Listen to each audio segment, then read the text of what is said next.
Баткен облусунда делегация тажик тараптын бийлик өкүлдөрү менен жолугушту.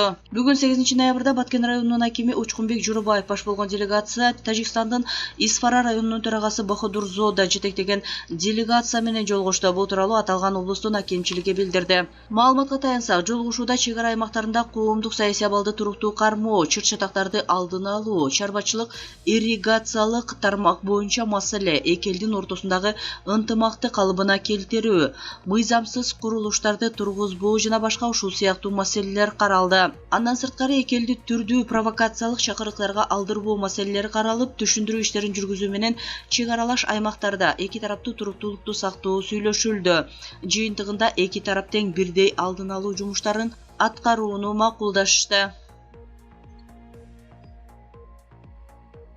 Сүлүктүдө шахтада эки адам уулуу газга ууланган. Бүгүн ÖKMге Сүлүктү шаарында жайгашкан шахталардын биринде шахта урап түшкөндүгү жана ичинде адамдар калып калгандыгы тууралуу маалымат түшкөн. Бул тууралуу ÖKMдин басма сөз кызматы билдирди. Жерине Кыргыз Республикасынын ÖKMнин 6 куткаруучу тартылып, куткаруучулар жерине барганда шахта урабай эле ичинде эки эркек киши тосмо орнотуп жатып газга ууланганы тастыкталды. Куткаруучулар ууланган эки адамды чыгарууга жардам беришкен. Учурда абалдары жакшы.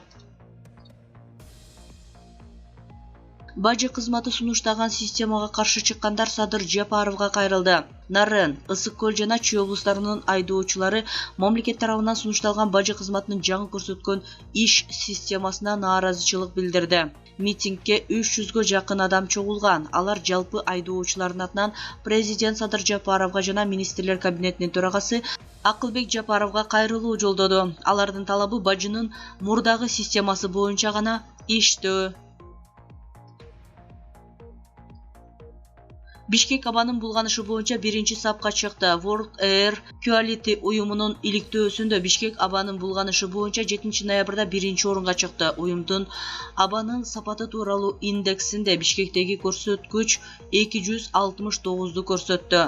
Кыргызстандын Борбору муну менен Индиянын Дели, Пакистандын Карачи, Лахор, Израилдин Тель-Авив шаарларын артта калтырды. 8 ноябрда башкала аба өтө булганган шаарлардын ичинен 3-чү орунду ээледи. Дүйнөдөгү абанын сапатын иликтеген уюмдун сайтындагы маалыматта Бишкектеги абалга кооптуу деген баа берилген. Индекс азыр 261 деп турат. Негизи көрсөткүч 50дөн ылдый болгондо гана аба таза дегенди түшүндүрөт. Бишкекте акыркы жылдарда абанын булганышы башкы экологиялык маселеге айланды. Жыл сайын айрыкча күз-кыш мезгилинде жылытуу сезону башталган учурда баш калааны ыш, түтүн каптайт. Экологдор буга чейин абанын булганышы нормадан бир нече эсе ашып кеткенин айтып чыгышкан. Шаардын асманын кара көк түтүн каптап турганы тартылган сүрөттөр интернетте тынымсыз жарыяланып келет. Чукул кабар. БШК клубка парламенттик шайлоого байкоо салууга тыюу салды. Борбордук шайлоо комиссиясы клуб медиа коомдук фондуна 28 ноябрда өткөрүлө турган парламенттик шайлоону байкоого уруксат берген жок. БШК аталган чечимди 2021 жылдын 5 ноябрында эле кабыл алган, бирок чечимдин каты клубка 8 ноябрда гана жеткирилген. БШК өз чечими Кыргыз Республикасынын президентин жана Кыргыз Республикасынын жогорку кеңешинин депутаттарын шайлоо жөнүндөгү мыйзамга таянуу менен чыгарганын билдирүүдө. Анда шайлоонун жүрүшүн байкоого уставында бул тууралуу көрсөтүлгөн гана уюмдардын укуктары бар экени айтылган. Клуб медиа коомдук фондунун уставында шайлоо мыйзамдары боюнча жана шайлоодо ошондой эле адам укуктарын коргоо тармагында иш алып баруусу тууралуу көрсөтүлгөн эмес деп билдирет БШК. Клубдун юристи Фатима Якуббаеванын айтымында аталган норма үстүбүздөгү жылдын 5 сентябрында гана пайда болгон. Бул жобо уставда көрсөтүлбөгөн учурда шайлоого байкоо жүргүзүүгө тыюу салуу БШКнын мүчөлөр тарабынан колдоого алынган. Ошол эле учурда шайлоо тууралуу конституциялык мыйзамдын өзүндө мындай норма жок. Биз клуб бир канча жолу шайлоого байкоочу болдук, эч кандай чектөөлөр болгон эмес деп айтып берди ал. Якуббаеванын пикиринде БШК кабыл алган жобо конституцияга каршы келе жана ооздуктоо аракети деп бааланса болот. Мен муну ушундай тажрыйба деп эсептейм. Билбейм, балким клубдун сайтында БШКнын 200дүүлүгү тууралуу жарыяланган кайсы бир материалдар үчүн өч алуубу же башкабы баса.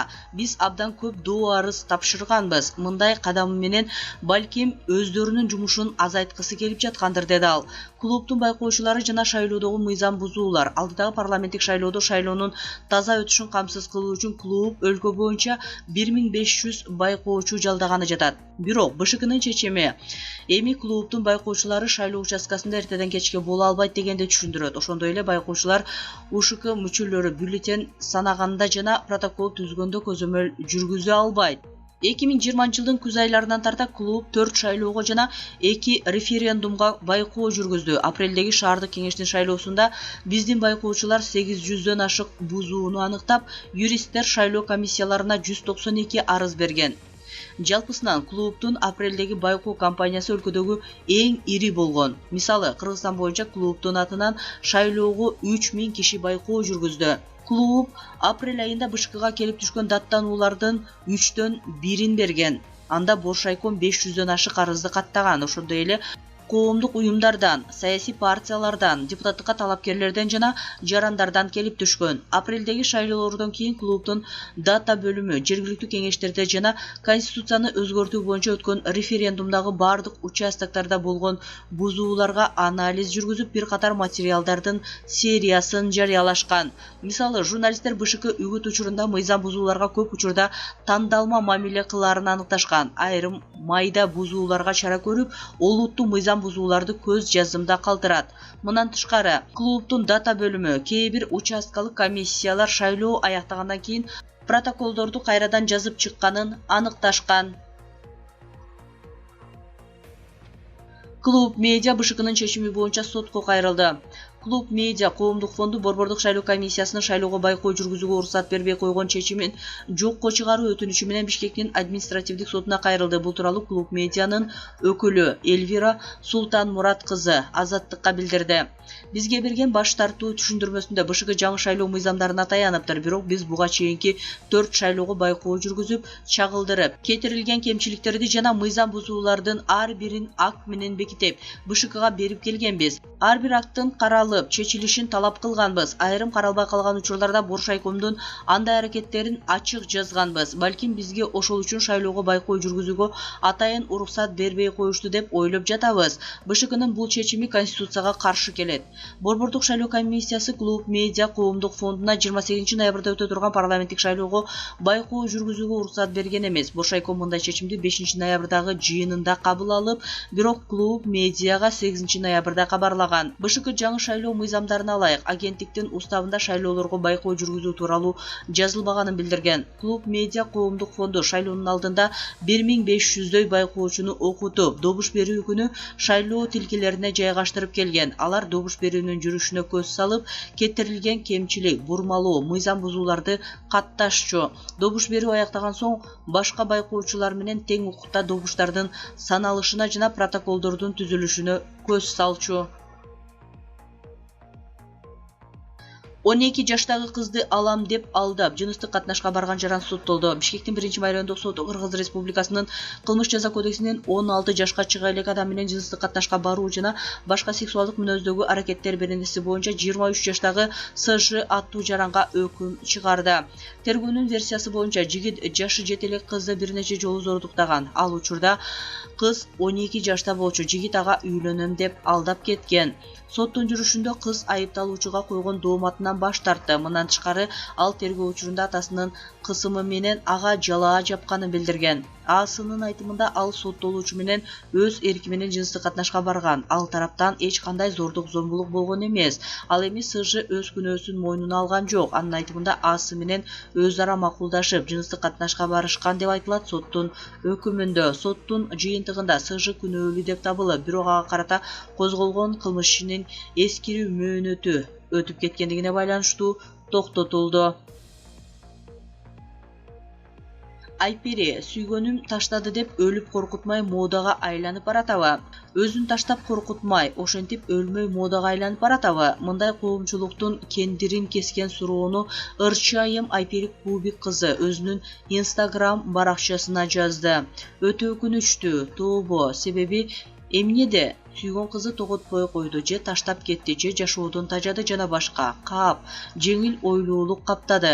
Өлсө өзүнүн шору, бирок ата-энесине эле кыйын. Неге мындай болуп жатат ия деп суроо салган ал. Ал эми ырчайымдын катталуучулары ар кандай комментарийлерди калтырышууда. Айрымдары динден түшүнүгү жоктор дешсе, кээ бирлери дүйнө жүзүндө ушундай окуялардын көп болуусу жаштардын психологиясына доо кетирип жатканын жазышкан.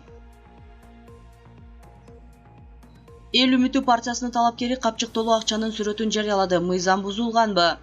Эл Үмүтү партиясынын талапкери Канышай Рыспекова Instagram баракчасына 5000 сомдук купюралар салынган бир буум акчанын сүрөтүн жарыялаган. Анын айтымында аны партиянын жалпы эсебине жөнөтөт. Ошол эле учурда Канышай өзү акчаны белгисиз адамдар которгонун мойнуна алууда. Бул шайлоо жөнүндө конституциялык мыйзамды бузуу болуп саналат. Шайлоо фонддору жөнүндөгү 41-беренеге ылайык ар кандай жашыруун кайрымдуулукка тыюу салынат. БШКнын сайтындагы маалыматка караганда Канышай Рыспекова Эл Үмүтү партиясынын шайлоо фондунан 820 миң сом алган, бирок которуунун датасы 1-2 ноябрь. Партиянын басма сөз катчысы Аскар Алмаз уулу Cactus.media сайтына учурда партияда сот иштери жүрүп жатканын билдирди. Уюмдун юристтери акча анонимдүү булактардан которулбаганын иликтеп жатышат. Ал ошондой эле бул иш боюнча кийинчерээк комментарий берерин кошумчалады. 7 ноябрь күнү кечинде Канышай Рыспекова видео кайрылуу таратып, анда ал атын атагысы келбеген адам 500 миң сом алганын билдирген. Мен бул акчадан баш тарттым, анткени бул мыйзам боюнча туура эмес. Батир алуу үчүн өзүмдүн топтогон каражатымдан шайлоо фондуна 420 миң сом салдым, деди ал.